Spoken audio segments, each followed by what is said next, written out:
Hello, it is Leslie Lois Unfiltered. It is Tuesday, if you didn't realize what day it was. So happy Shoesday.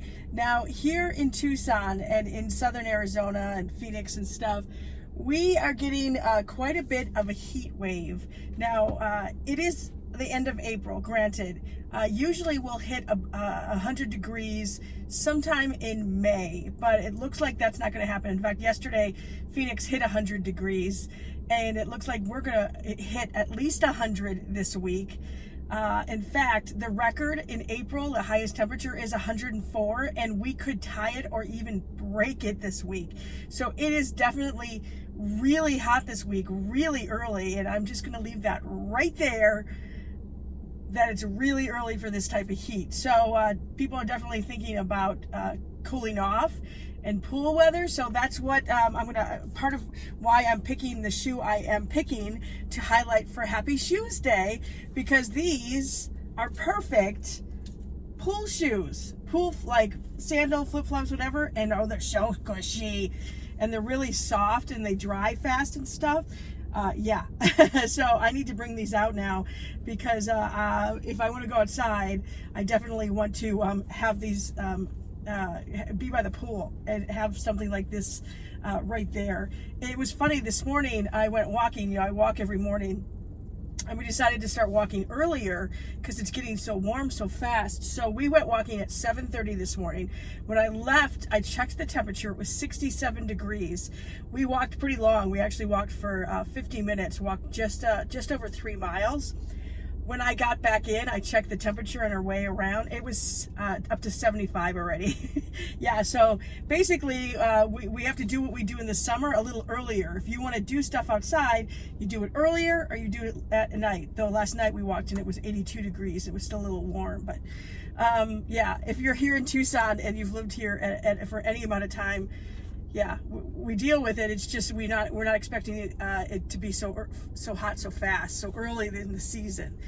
Anyway, let's talk about what happened on Listen to Your Heart last night.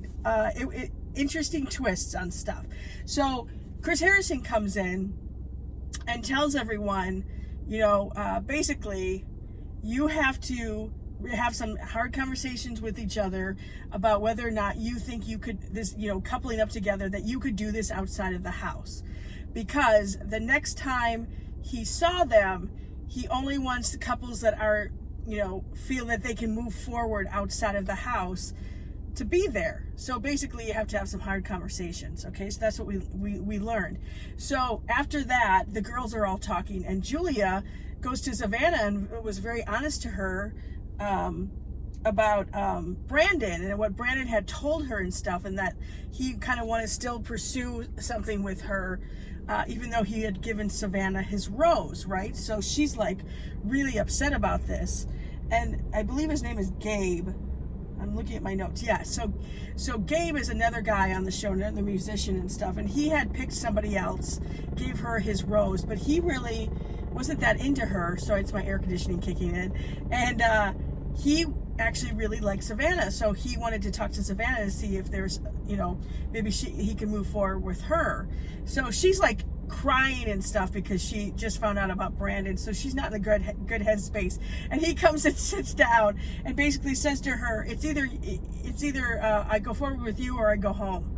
Talk about a rock and a hard place for her, because she feels really bad, but she basically put him in the friend zone, saying, I think that we're really good friends, but I don't think there's a romantic connection. And so he decides to go home, and so she feels even worse now, and she's like, at this point she thinks like she's lost Brandon, and so she's just ready to go home too. She's crying and stuff. So Brandon hears about this, so he goes out and talks to her, and she said, I didn't know how you, like, this was going on between you and Julia. So Brandon pretty much says, like, he was blindsided by Julia, but that he's made his decision, he wants to go forward with Savannah, blah, blah, blah. Okay, so now they're on the same page. Well, now their PDA now has like jumped 100%. And Julia is super jealous, even though she has somebody already, right? But it bothers her so much, and she now thinks that they're being fake. But I think it's really her jealousy coming up. So fast forward, Chris comes and basically tells them what's going to happen now is they are going to perform as a couple in front of a live audience and judges. Some of them are in the music industry. They're either artists or record executives or producers or whatever. And then there's also going to be some old Bachelor favorites like JoJo and I now can't remember her fiance. They haven't gotten married. Aaron Rodgers' brother. They were the Bachelor people that were on. They had Jason Mraz. They had Kesha as well, who I did not recognize. So now they are the judges, and they'll judge not only on the performance between the two of them, but also if they can see that chemistry that is between them show on stage. And they will make the decision on which couples move forward, and they'll narrow it down to the final couple. So that's how they're working it. So that was a little bit of a twist, right? And so all of them are performing and stuff. And you kept hearing Savannah and Brandon practicing I Want You to Want Me from Cheap Trick, right? I think they practiced so much on the performance that they didn't have that intimate connection, because the judges all picked up on that, kind of like, I don't know if Savannah's really into you, and it didn't seem that the chemistry didn't seem to connect necessarily, though they sounded really good. And most of the other couples did pretty good, except for, and I can't remember their names. Isn't that sad? This couple had been together kind of from the start. They had gone on a date and stuff, and she kind of admitted that she's really slow when it comes to opening up and stuff. And you got to open up super fast on this show. And so you could kind of tell during their performance that it wasn't the best, and their vocals were a little off, their harmony and stuff. So in the end, they have a rose ceremony. It's kind of weird. So Chris Harrison comes out. They go back to the house after everyone performs. And they go back to the house, and Chris announces which couples get the rose. But you still have to ask each other if you'll accept this rose. And it's based on what the judges have said. So so this couple that I think her name is Bree. No, that's the other couple. They did well. I don't remember who they are, but this couple got kicked off. Savannah and Brandon stayed on, much to Julia's chagrin. She was not happy about it. So now they'll do this again next week with different judges. It looks like Anita Baker might be on, which is kind of cool. So that's what's happening on Listen to Your Heart. It's good. It's not like The Bachelor, Bachelorette for me. I would definitely take that, and I'm glad it's only like 6 episodes. I think we have 3 more? Yeah, something like that. So that's the scoop on that.